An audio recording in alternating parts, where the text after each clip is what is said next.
Yo soy el mayor traidor. No debe haber ninguno más que yo. El que albergue siquiera el pensamiento de huir será convertido en 190 pedazos. Y sus pedazos serán después pisoteados hasta que se pueda untar con él una pared.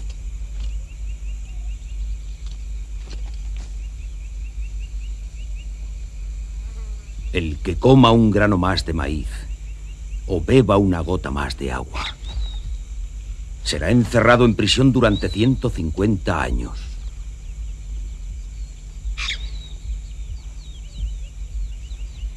Cuando yo, Aguirre, quiero que los pájaros caigan muertos de los árboles, los pájaros caen muertos de los árboles.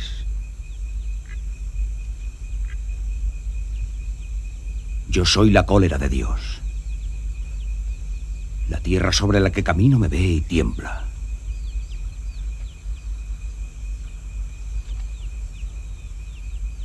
Aquel que nos siga a mí y al río obtendrá una riqueza sin igual.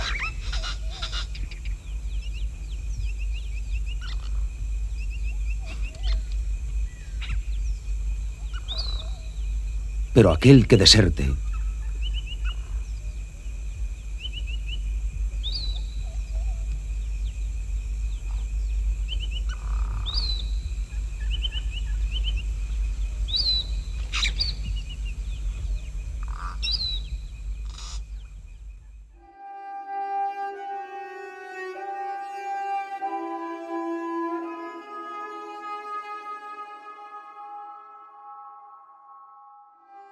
En 1999, Black Library publicó lo que por poco fue su primera novela, el libro que iniciaba la saga de los fantasmas de Gaunt, primero y único.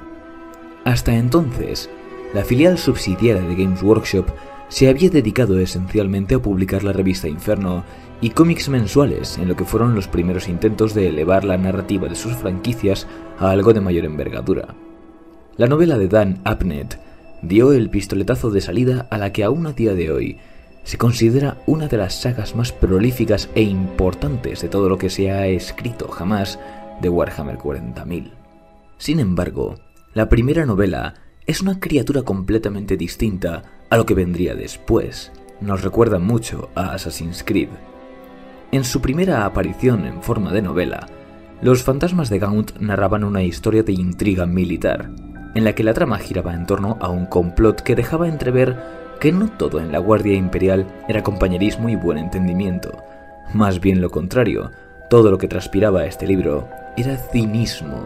Los combates eran crueles y la vida no valía nada. Los personajes eran trágicos a más no poder, al no tener un hogar al que volver, y los altos mandos imperiales eran unas víboras clasistas, más preocupadas por perseguir sus fines particulares que por la lucha en pro del Imperium. En retrospectiva, primero y único, es una mirada descarnada de Warhammer 40.000 que deja muy claro que el concepto de héroe no termina de casar con este universo, y que el Imperium es un pozo de basura que solo puede ser mejor cuando la alternativa es convertir a la humanidad en lunáticos adoradores de Satanás o en buffet para tiránidos. Sus secuelas, por otro lado, marcarían el rumbo a seguir por muchos escritores posteriores, dejando la intriga de lado y convirtiéndose en un dramón militarista donde la acción cobra más importancia que todo lo demás, donde el Imperium deja de ser casi tan malo como sus enemigos y se centra más en elevar a los propios fantasmas como héroes indiscutibles de su escenario. Aunque este vídeo no va de analizar esta saga, es importante tenerla en cuenta porque es de las más importantes, si no es que la que más, a la hora de entender el rumbo de la literatura de Warhammer 40.000, que se volvió más y más enfocada en el espectáculo con el paso del tiempo, una tendencia que no ha desaparecido realmente, por más que en los últimos años traten de diversificar su catálogo con Warhammer Crime y Warhammer Horror. Es por eso que, cuando Firecast, el blanco de nuestra crítica, se publicó en 2013, no hizo mucho ruido, porque visto desde fuera, es imposible distinguirlo de cualquier libro genérico de Warhammer 40.000 que solo le regalarías a un fan. Años después, resulta que es como esa joya a la que nadie prestó atención en su día, pero que tenía mucho que decir y mostrar. Un grito lanzado al cielo nocturno contra unas estrellas que contemplan indiferentes el paso de los eones. Una ventana al sufrimiento y la agonía del 41 milenio, como pocas veces antes se había presenciado. Esta es la primera reseña formal que hacemos, y aunque vamos a tratar de evitar los spoilers, es imposible no revelar algunos detalles para hablar apropiadamente de sus temas. Así pues, bienvenidos viajeros a la reseña de Firecast de Peter Fejerbari.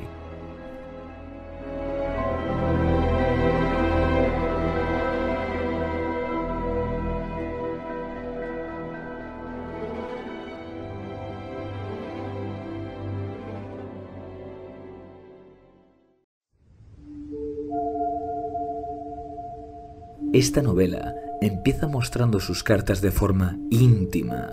Las páginas del diario de un comisario llamado Holt Iverson nos presentan su destrozada mente, un hombre aquejado por la presencia de espectros que le recuerdan sus mayores fracasos. Aún así, dispuesto a llevar a cabo la labor de su oficio, en el prólogo se enfrenta a un grupo de guardias imperiales que planeaban desertar, dando rienda suelta a su ira mientras los apalea a la sombra de un templo construido con coral, en un planeta disputado contra los pérfidos Tau, un lugar llamado Phaedra. Esta es la presentación de uno de nuestros protagonistas, un comisario violento, fracasado, con gusto por las drogas, desahogándose con un puñado de desertores, una visión que pervierte cualquier atisbo de integridad personal. Desde un principio, Fejerbari deja muy claro que no estamos aquí para aplaudir a los imperiales, pero nos estamos adelantando. Después de este prólogo, la novela da paso al regimiento de los Confederados de Arkan, la prestigiosa unidad militar que comparte el protagonismo con el trastornado comisario.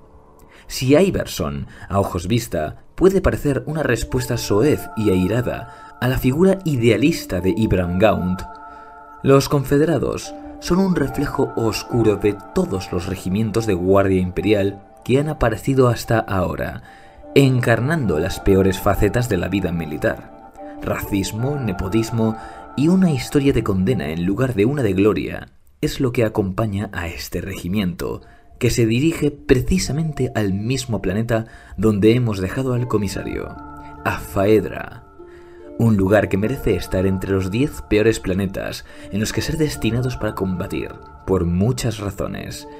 Entre ellas está el recibimiento que tienen por parte de los mandos imperiales del planeta, que parecen una versión retorcida de las procesiones de Semana Santa. Estos, después de requisar a algunos de sus soldados para propósitos nefastos, envían al regimiento a una zona de guerra que parece un cuadro de El Bosco, un panorama que desafía todo sentido de la lógica a medida que se internan en una jungla, directos a una picadora de carne insaciable, donde Fejerbari va a demostrarnos la poca piedad que tiene con sus personajes.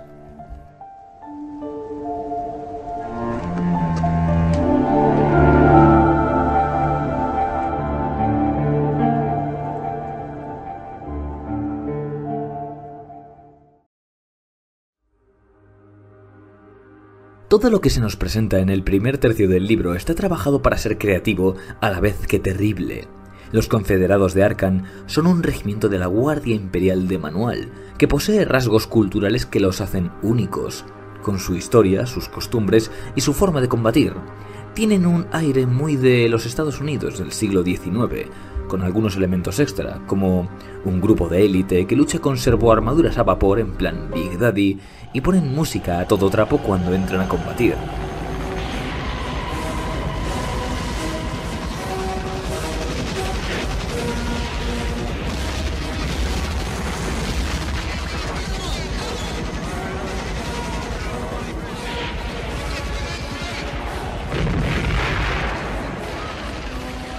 Phaedra, por otro lado, es un escenario de espanto que también parece seguir las bases típicas para tener la apariencia del típico mundo letal, pero no tarda en desarrollar una personalidad propia, casi convirtiéndose en un protagonista en sí mismo. A todas luces, esta es una novela de Warhammer 40.000 al uso en apariencia, pero es imposible no sentir que algo inquietante repta entre sus líneas, que este libro está constantemente mandando señales de que algo no va bien. Esto es así tanto en el desarrollo de personajes, que está fuertemente ligado con el trauma, como en el transcurso de la trama, que deja entrever que hay algo podrido en esta guerra, que Faedra es un lugar donde se están llevando a cabo planes que van más allá de una simple guerra. Hasta el momento, salvo por los detalles marroneros, no hemos dicho nada que se aleje tanto del estándar, pero es que esa es la cuestión. Firecast no se cree mejor que nadie, al mismo tiempo que expone de 1000 pequeñas maneras lo distintas que podrían ser las historias de Warhammer 40.000 a través de un prisma que trata con cierta madurez algunos elementos del trasfondo.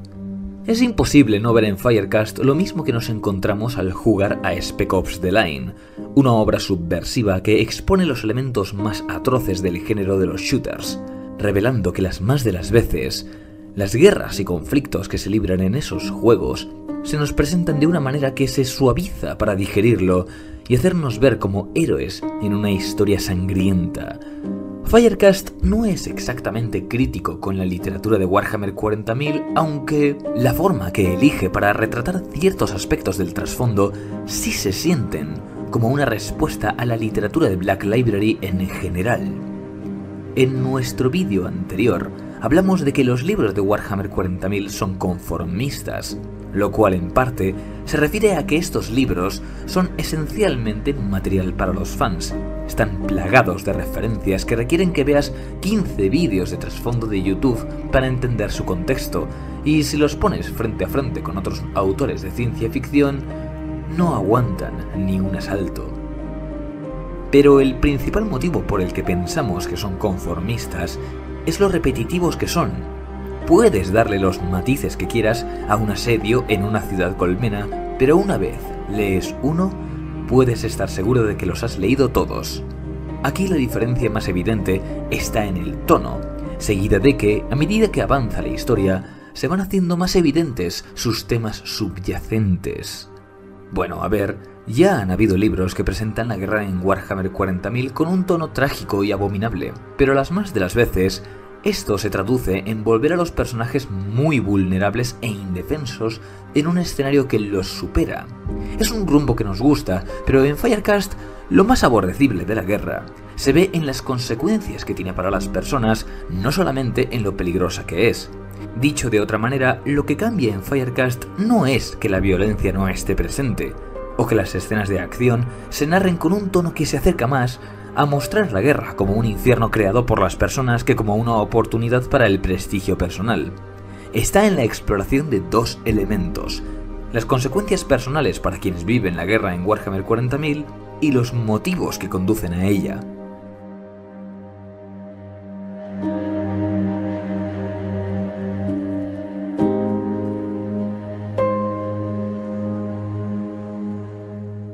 A Fejerbari le gustan más los juguetes rotos que al niño malo de Toy Story. Muchos de sus personajes en la mayoría de sus relatos sufren algún tipo de trastorno o cargo de conciencia por eventos pasados que los definen. Aquí el plato fuerte es el comisario Iverson, que muestra la cara más oscura de su oficio. Si hay una figura imperial por la que tanto el trasfondo como la literatura de Warhammer 40.000 ha desarrollado un cierto fetiche, esa es el comisario imperial, los oficiales políticos encargados de mantener la disciplina de las tropas a punta de pistola, con ejecuciones sumarias si es necesario. Parece mentira que la representación del autoritarismo militarista más brutal y represivo pueda convertirse en un símbolo que ensalzar, pero es exactamente lo que ocurre con los comisarios de Warhammer 40.000, cuyos libros los convierten en héroes de forma no irónica. Firecast elige una ruta mucho más honesta. Aquí los comisarios son lo que se supone que son: un símbolo de la deshumanización de la guerra, que trata a los individuos como recursos prescindibles. Debemos ser lo mejor de lo mejor, solía decir Beers, mi mentor. sabiendo muy bien que pocos de nosotros lo éramos realmente. Incluso así, Niemand estaba entre lo peor de lo peor. Estuvo asignado bajo mi mando en mi primer viaje a la Ciénaga, y a pesar de que era un cadete por aquel entonces, podía sentir la oscuridad que se ocultaba tras sus pálidos ojos. Estaba morbosamente orgulloso de las 6 ejecuciones que ya había llevado a cabo, y aprovechaba cualquier ocasión para agasajarme con los detalles. Lo desprecié desde el comienzo, y jamás entendí por qué me admiraba tanto, a mí, un veterano con ya 21 años de servicio y una exigua cuenta de 10 ejecuciones a mi nombre. Cuando finalmente se ganó la gorra escarlata, y con ello su propio destino, sentí su despedida como una sombra abandonando mi alma. La siguiente ocasión que nuestros caminos se cruzaron ya éramos iguales, ambos comisarios sirviendo en el 12º de Gurkhas de Galantai, en los afluentes de dolorosa magente infestados de Krut. Para entonces, la cuenta de Niemand había ascendido a casi 200 ejecuciones, arrebatando vidas hasta por la más ligera falta de conducta entre sus subordinados. Iverson, piensas demasiado, se congratulaba cada vez que lo encaraba, dando eco a las viejas lecciones de Beers. Tú y yo somos los artífices de la voluntad del dios emperador, libres de las dudas y pasiones que esclavizan a los hombres de menor categoría. La vacilación es nuestro único crimen posible. Esto no es ser anti-Warhammer, esto es Grimdark en su estado más puro, sin rasgos que lo hagan más atractivo. La historia de Iverson que precede al libro es una mirada descarnada a una vida de violencia que lo ha consumido por dentro. Ya desde el principio habla de que ve a fantasmas que representan 3 aspectos de su psicología. El comisario Beers, que fue su mentor y simboliza el sentido del deber. Niemand, otro comisario, mostrando la peor faceta, un sádico que aprovechó su posición de autoridad para asesinar soldados indiscriminadamente y que constantemente alienta a la paranoia de Iverson. Y finalmente está número 27, en referencia a la 27ª persona a la que Iverson disparó, representando sus remordimientos y sentimiento de culpa. Por toda esta construcción de personaje, no nos debe extrañar que el arco argumental de Iverson es, esencialmente, una historia de redención, tratando de encontrar a los confederados y sacarlos de un campo de batalla al que los han enviado a morir, y además descubrir quién está tirando de los hilos en esta guerra, tratando así de hacer algo decente por una vez. En cuanto a los confederados, creemos que en la novela sirven al propósito de mostrar el efecto de la guerra dentro de una unidad militar. Por un lado, de por sí el regimiento ya está marcado por pecados que ocurrieron en su pasado, y Phaedra poco a poco va a resquebrajar su voluntad de diversas maneras. Hay al menos 3 personajes que se ven afectados por la muerte de alguien cercano a ellos y terminan degenerando cada uno a su manera. Esto también es una forma de darle peso y significado a las pérdidas, de hacer ver que ninguna vida que se pierde en el camino carecía de importancia. De nuevo, no es la primera vez que vemos la muerte en la Guardia Imperial tratando a sus personajes como algo más que carne de cañón, pero aquí la muerte de alguien cercano no es un efecto puntual, sino que persiste y permea hasta sus últimas páginas y consecuencias. De la misma manera que las páginas del diario de Iverson nos abre su lado más personal, los efectos de estas muertes y de las penosas condiciones de vida de los confederados van sacando a la luz la verdadera naturaleza de estos personajes, azotadas por un pasado marcado por la vergüenza. Así, tenemos sobre la mesa un elemento clave en la obra de Fehervari. La locura es a la vez una maldición como un medio de revelación y catarsis para estos personajes, algo que les muestra como lo que realmente son. Audi Joyce musitó a las turgentes aguas, donde el asesinado santo dormía. El santo había seguido a sus asesinos a la espiral, deslizándose por el cenagoso lecho y tocando sus sueños. Pero solo Audi había sido declarado digno de sus bendiciones. Tal bendición lo había aupado de ser un novato al título de caballero, y no había forma de saber dónde terminaría su camino. Sangre para el dios emperador. Un momento, a ver si esto os suena. Una historia de personajes que se adentran en lo profundo de un lugar inhóspito y se enfrentan con su lado más oscuro, revelando el horror que muchos tratan de guardar en secreto, pero que acaba mostrando su auténtica naturaleza. Vaya, ¿no te había visto entrar, Joseph Conrad? Sí, lo habéis adivinado. A grandes rasgos, este libro parece El corazón de tinieblas reescrito en el universo de Warhammer 40.000, y al igual que todas y cada una de las versiones que se han hecho de esta historia, nos topamos con una exploración multifacética de diversos aspectos de su universo, aunque si buscamos una inspiración más cercana, el propio Fehervari ha señalado la película Aguirre, la ira de Dios, como otra de las principales influencias de este libro. La psicología y la degeneración personal juegan un papel central en este libro, que como curiosidad, originalmente se iba a llamar Thunderground. Esto del Thunderground es un elemento de la cultura del planeta Arkan, de donde vienen tanto los confederados como Iverson. Es el nombre que se le da a un momento crucial en la vida de toda persona, en el que se demuestra su verdadera valía, en el que se redime o se condena, en el que es exaltado o cae para siempre. En otras palabras, es una manera de reforzar el mensaje de que este libro gira en torno a la conciencia humana y a su fuerza de voluntad. Lo llamamos el Thunderground. El Thunderground es un lugar secreto esperando dentro de cada uno de nosotros, dijo Iverson. Es la aguja en el ojo de la tormenta que es la vida, el momento de prueba que te alzará o te romperá a ojos del Dios Emperador. Solo pasarás por él una vez, pero esa ocasión será para siempre. No hay vuelta atrás ni segundas oportunidades, así que será mejor caminar con fuego en tu corazón y acero en tu espíritu. Suenas más a un poetastro que a un comisario, dijo Rebe, sonando confundida por primera vez. Todos los buenos comisarios tienen algo de poeta, Rebe. Las palabras son nuestro oficio tanto como lo son las armas. Cuando las escogemos bien, nuestras cargas se enfrentan a la muerte, de forma voluntariosa. Tampoco es que hiciera falta que el escenario para llevar al límite a los personajes fuera un campo de batalla, pero esto es Warhammer 40.000, un universo que si se define por algo, es por la cita «Solo hay guerra». ¿Pero por qué? ¿Por qué todo tiene que girar en torno a grandes batallas? Bueno, tanto el trasfondo como los libros ofrecen siempre la misma respuesta, es ellos o nosotros. O exterminamos hasta el último que se oponga al Imperium, o nuestro destino es la extinción. Y es una respuesta tan vaga, tan poco creativa, que parece más una excusa para ponerse a pegar tiros que otra cosa, porque lo es. En un escenario así es imposible entender la guerra como un fenómeno social, porque todo cuanto tenemos es una respuesta que lidia con absolutos, en modo Sith. Si no estás conmigo, eres mi enemigo. Pues adivinad qué. En Firecast no es tan sencillo.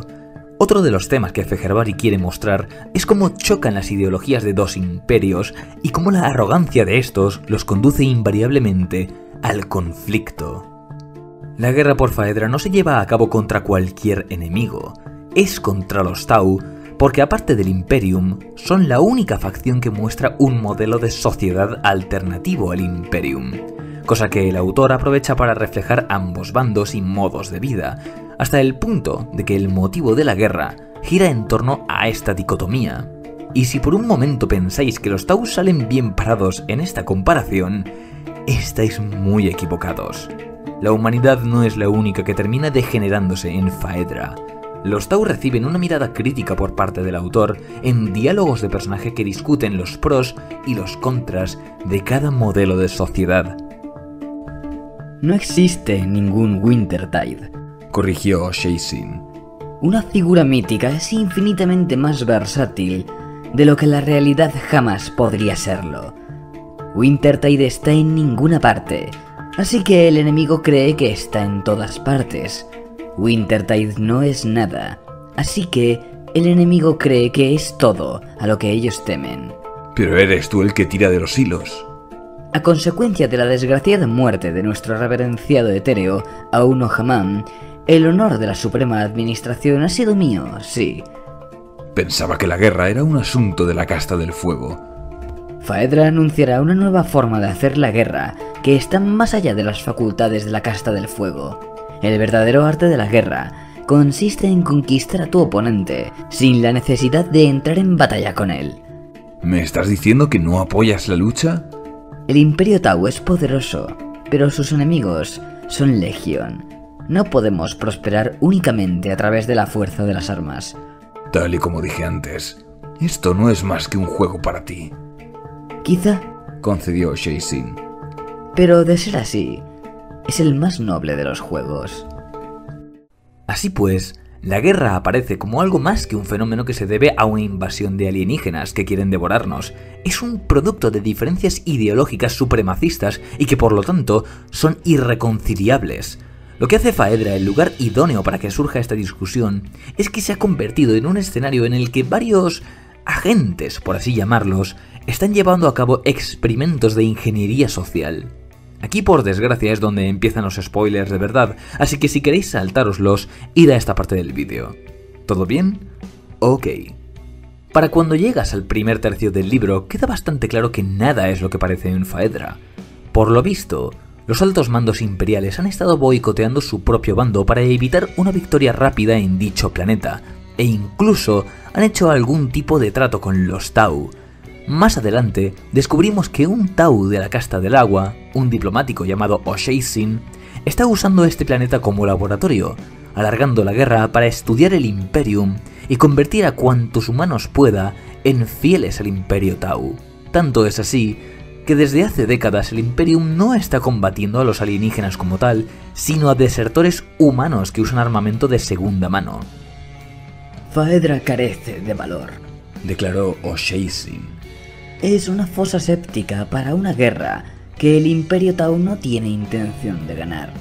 El conflicto sirve al bien supremo ahí donde la victoria no lo haría. ¿Me estás diciendo que toda la guerra es una charada? Dijo Cutler amargamente. No exactamente. La lucha es genuina, pero no hay corazón en ella. Una sola compañía de vuestros afamados marines espaciales tomarían este mundo en una semana. Unos pocos regimientos de guardias veteranos en un año. Pero tu Imperium elige enviar solo los desechos de su ejército. Los incompetentes, los rotos, los incontrolables. Soldados que han perdido la voluntad de vencer o la fe para que les importe. A mí me suena a un insulto al 19º regimiento, esputó Cutler. Shae-Sin alzó una mano conciliadora. Como he establecido antes, a veces alguna anomalía se escurre a través de la red.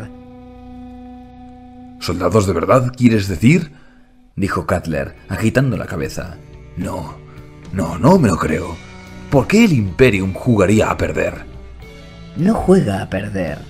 Como nosotros, simplemente no juega a ganar. ¿Y por qué luchar en una guerra que nadie quiere ganar? Tengo una pregunta diferente para ti, Ensor Cutler. ¿A quién está combatiendo tu Imperium en Faedra? ¿Cuántos Taus has encontrado en Faedra? Dudo que queden más de 2000 de mi especie en este planeta. Compárelo con los casi 100.000 soldados de tu guardia imperial. Te pregunto de nuevo, ¿a quién está combatiendo el Imperium en Faedra? A traidores, dijo Cutler, sombrío. Pero la escala de la que estás hablando ha sido minuciosamente equilibrada, terminó Shae-Sin de forma impecable. Durante décadas hemos ido retirando nuestras propias tropas a medida que las vuestras han rellenado nuestras filas. Tu Imperium arroja a su gente a la perdición y nosotros les ofrecemos esperanza. Habéis estado combatiendo los unos contra los otros durante décadas, Ensor Cutler. A través de los diálogos con este personaje, el autor muestra la verdadera debilidad del Imperium. Veréis, el Imperium no está estancado por una cuestión tecnológica o religiosa, sino por cómo concibe el valor de las personas en su sociedad. No es solo que la vida humana no valga nada, es que como grupo, sean del tamaño que sean, los humanos en Warhammer 40.000 son incapaces de hacer nada, cosa que queda implícita cuando tenemos a toda la literatura de este universo focalizando todos sus ejes de cambio en la figura de grandes líderes, del emperador, de los primarcas o de los grandes héroes militares espontáneos? Lo que esta narrativa implica es que no concibe movimientos ni transformaciones que se lleven a cabo desde la base social del Imperium, que el vulgo es borrego y no tienen remedio.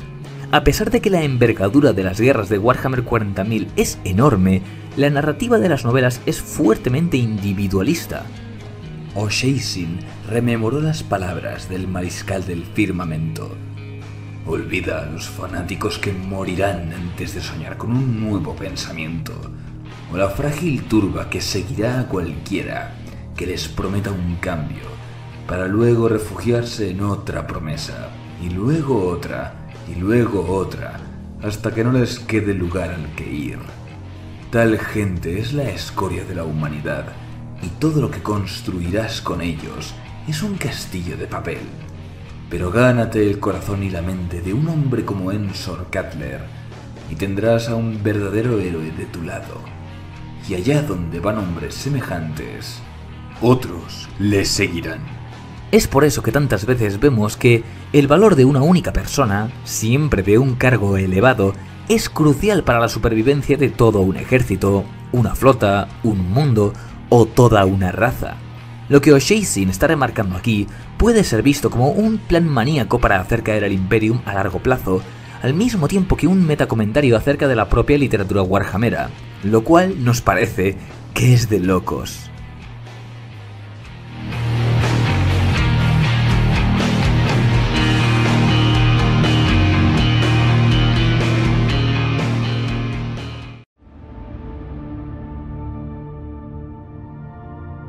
Pero de nuevo, esto no quiere decir que el libro sea un panfleto pro senos, todo lo contrario.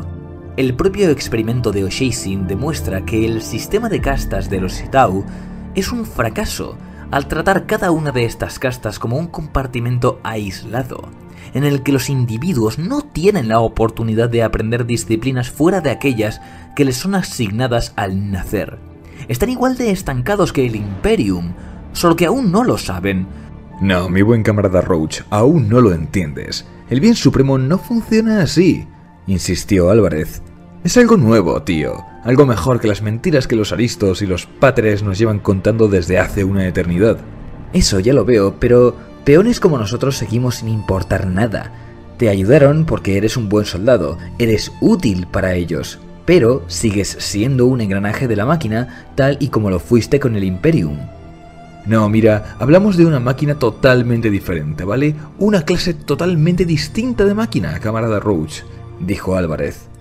Claro, soy un engranaje, pero también lo son los guerreros del fuego y los oradores de agua, incluso los etéreos lo son.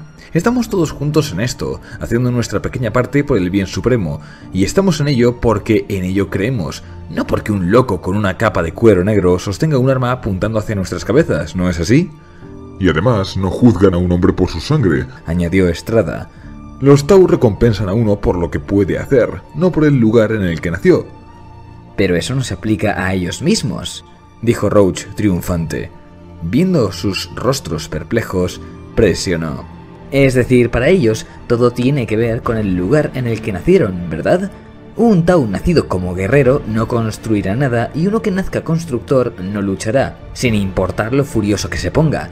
Cada casta, por lo tanto, es una prisión de la que no se puede escapar. ¿Y por qué querría un guerrero construir nada? Lo que el recién llegado quiere decir es que tu lógica es falible, señor Estrada. Por no decir que toda su palabrería sobre un trato más humanitario hacia sus habitantes no vale de nada en el momento en el que aceptan razas antropófagas entre sus filas, o que al ver a los servidores humanos no tienen ningún resquemor moral a la hora de aceptarlos por su utilidad antes que sanarlos de su condición. Mientras que todos los servidores eran amasijos de hombre y máquina, estas criaturas eran híbridos de tres partes, retorcidas un poco más allá de la humanidad por el toque de la tecnología alienígena. Sus suaves contornos de las faldas antigravedad traicionaban su origen alien, junto con los cañones de ráfaga soldados en sus brazos derechos y las antenas de dron emergiendo de sus cráneos. Esas plumas tecnológicas enlazaban la mente de estos cadáveres en el sistema de seguridad de la diadema, otorgándoles una agudeza que enfermaba a Roach más que todas las demás malformaciones arracimadas contra ellos. A veces juraría que había auténtico odio ardiendo detrás de esos ojos enquistados de cataratas. Si los Tau son tan puñeteramente ilustres, ¿por qué no desmontaron a estos pobres desgraciados cuando se asentaron aquí, en lugar de agraciarse con ellos? El Imperio Tau, en este libro, se muestra tan amoral y pragmático como lo es el Imperium, solo que su forma de cruzar las líneas de la ética y la moral es más sutil que tener gente lobotomizada en un taller. Tampoco son inmunes a la corrupción. Por un lado, en un flashback se nos narra un encuentro con un Tau errante que dice pertenecer a la casta del humo, algo que no existe, pero que muestra la posibilidad de una vida fuera de este sistema de castas, o al menos un descontento con él mismo. No se le vuelve a mencionar en todo el libro y el misterio queda en el aire, incluso habría que cuestionarse si era real o no, pero bueno. El que sí es muy real es una comandante Tau llamada Jikara, que refleja una corrupción más personal. Jikara aulló con el gozo de la matanza, deleitándose con el ardiente Sentinel para alimentar su desprecio. Sin duda, los etéreos no aprobarían estos sentimientos, pero los etéreos los habían dejado atrás, así que ¿qué importaba ya? Quizá los místicos se equivocaban con respecto al bien supremo. Si el odio podía otorgar semejante concentración, semejante poder, entonces quizá era el verdadero camino. Mataré a los Gela y seguiré matando hasta que no sean más que polvo y un mal recuerdo. Si recordáis el recibimiento que tuvieron los Tau cuando nacieron como facción, sabréis que algo por lo que despertaban cierto desdén es que eran una facción demasiado limpia, demasiado funcional y muy poco distópica en un universo demasiado siniestro para ellos. Bueno, Jikara es la respuesta de Feherbari a esta percepción.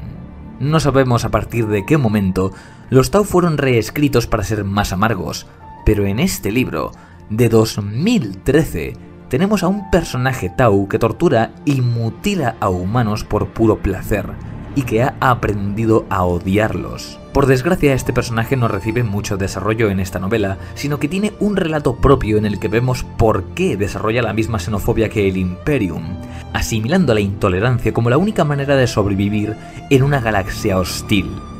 Y ya que mencionamos el escenario como una parte tan imprescindible en la novela, tenemos que comentar el world building de Peter Feherbari.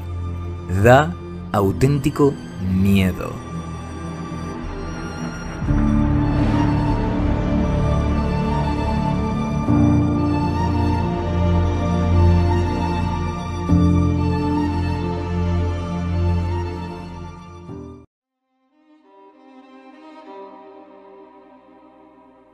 Empezando por Faedra, el planeta en el que sucede casi toda la acción que nos narran, es un infierno creado con cariño para sacar a la luz lo peor que llevas dentro. Incluso en este aspecto parece que Feherbari se ha dado cuenta de que la manera de crear planetas que tiene Warhammer 40.000 es muy formulaica.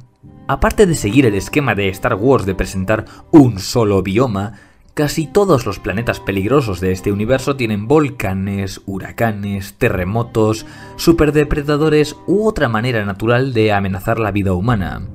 O si nos ponemos creativos, el peligro se encuentra en la radiación o contaminación producto de siglos de explotación e industrialización descontrolada. Faedra es diferente porque a primera vista no parece un mundo letal. Es un lugar con pocas masas de tierra, formando archipiélagos y subcontinentes, todos ellos con junglas que presentan ruinas fabricadas con coral.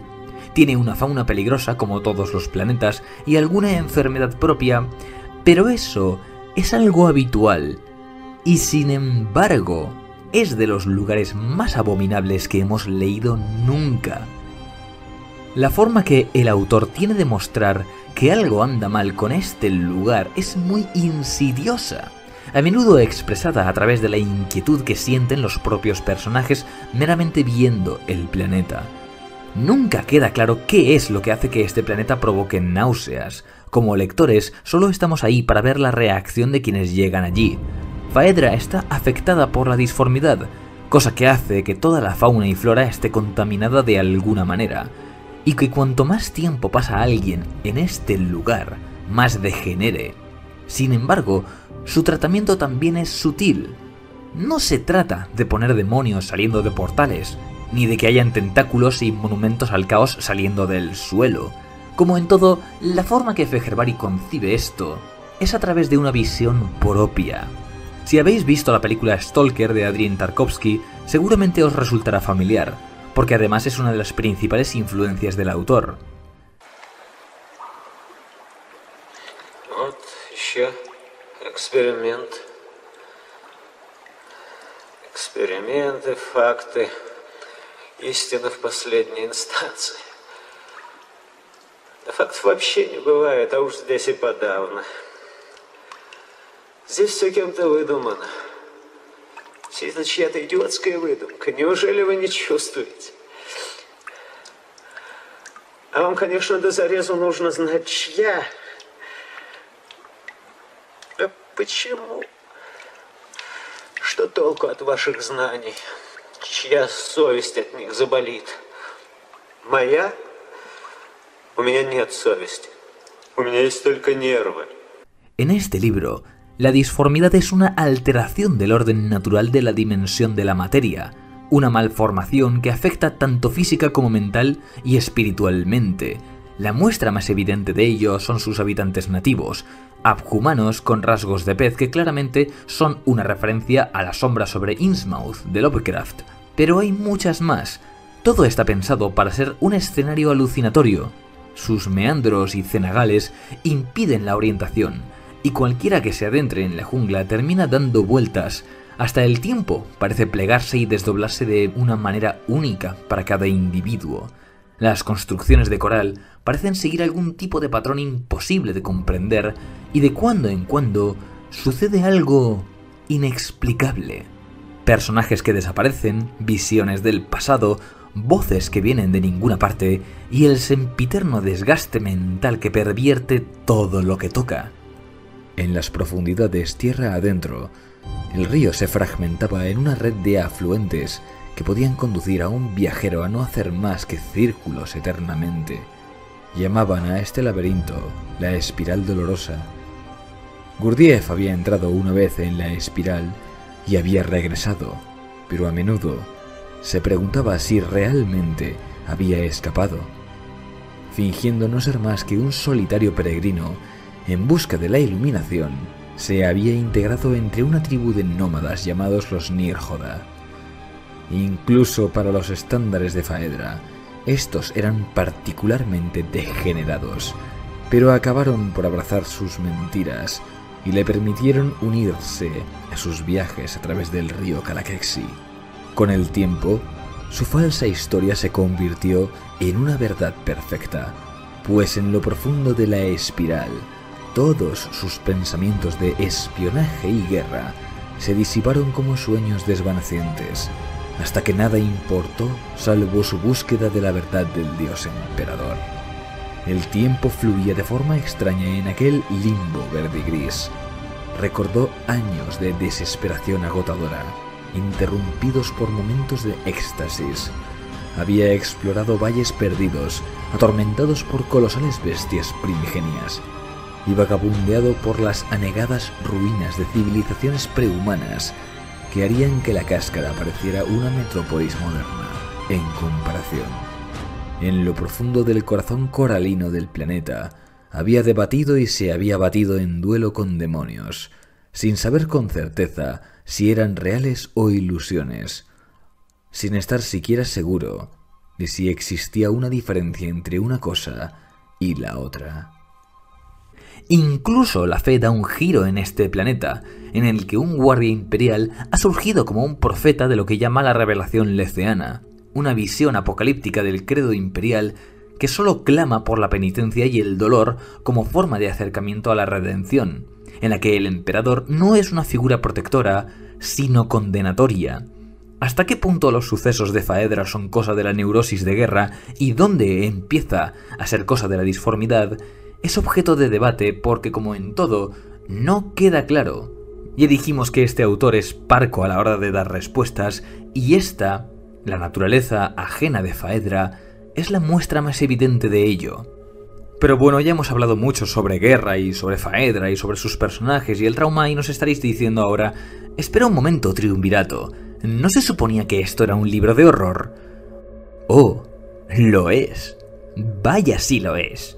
No queremos que parezca que este libro es una sucesión de batallas y diálogos políticos, nada más lejos de la realidad. Este libro es de auténtico terror, uno que aparece cada vez que un personaje da un paso más hacia su caída final, cosa que va de la mano con las batallas de los confederados y el viaje que Iverson emprende para encontrarlos en mitad de la jungla. Incluso en los momentos de mayor emoción, Fehervari se distancia del estilo típico de la novela de Warhammer 40.000. Algo que añade mucho a la lectura tiene que ver con el estilo de escritura de Fehervari, que a menudo pone la zancadilla al lector para no dejar del todo claro si lo que está viviendo un personaje es real, un sueño, una alucinación o algo a medio camino entre todas estas cosas, reforzando la sensación de desorientación de estos personajes. Todo esto por no mencionar la parte que corresponde a la disformidad mediante los sucesos que ni el lector ni los personajes pueden explicar del todo y que están excelentemente repartidos a lo largo de la obra. Pero eso es algo que dejamos para el siguiente análisis. Leonora, roncó Vendrake, apenas consciente de que este era un nuevo acontecimiento en la pesadilla, algo que no había visto antes. Otra noche, otro pueblo arrasado, cantó la voz de su difunta amante y protegida.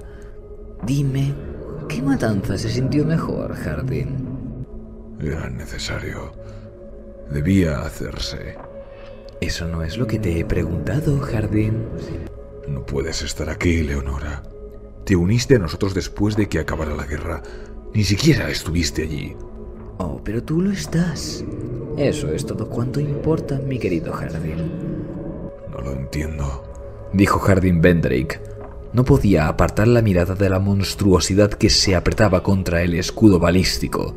Había odio helado en sus ojos, como los de un insecto atrapado en ámbar.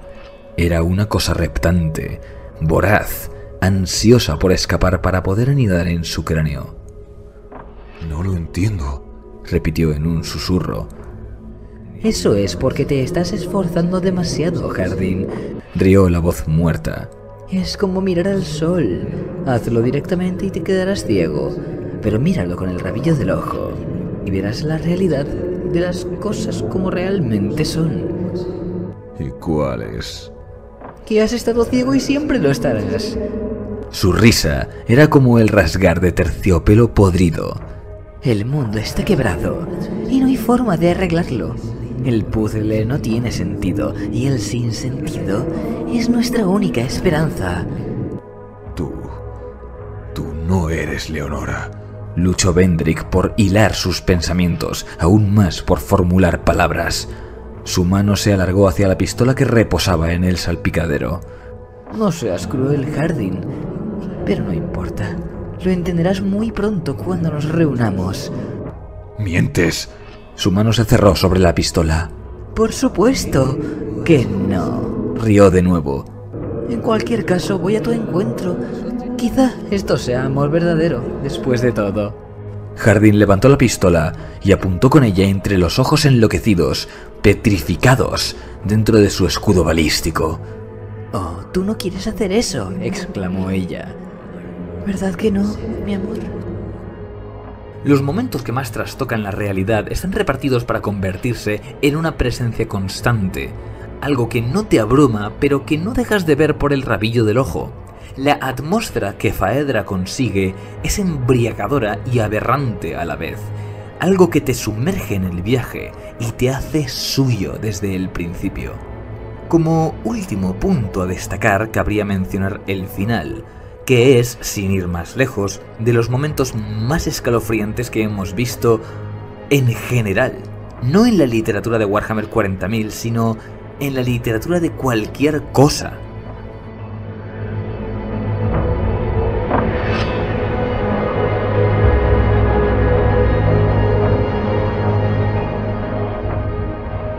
No hace falta que os digamos que Firecast es una lectura que para nosotros es obligatoria, no recomendable, obligatoria. Es una bestia parda de libro que dice mucho en apenas 200 páginas y se nota que quisiera decir mucho más, que deconstruye, pero a través del amor que su autor siente por el milenio oscuro. Incluso tiene por ahí un cameo inesperado que muchos fans van a agradecer, y claramente es un guiño a la literatura que lo ha precedido. No es para todo el mundo, por descontado, y el nivel de inglés es una barrera, aunque no impasable. Es un libro que merece ser leído de la misma manera que los adeptos a la ficción se merecen su lectura. Es un diamante en bruto a la espera de ser encontrado. Nosotros lo encontramos, y como tantas otras respuestas, nos acercó un poco más a la sabiduría, y con ello, a la locura. La pregunta ahora es si vosotros también abrazaréis esta invitación. Os ha hablado el Triunvirato y os desea una feliz tarde.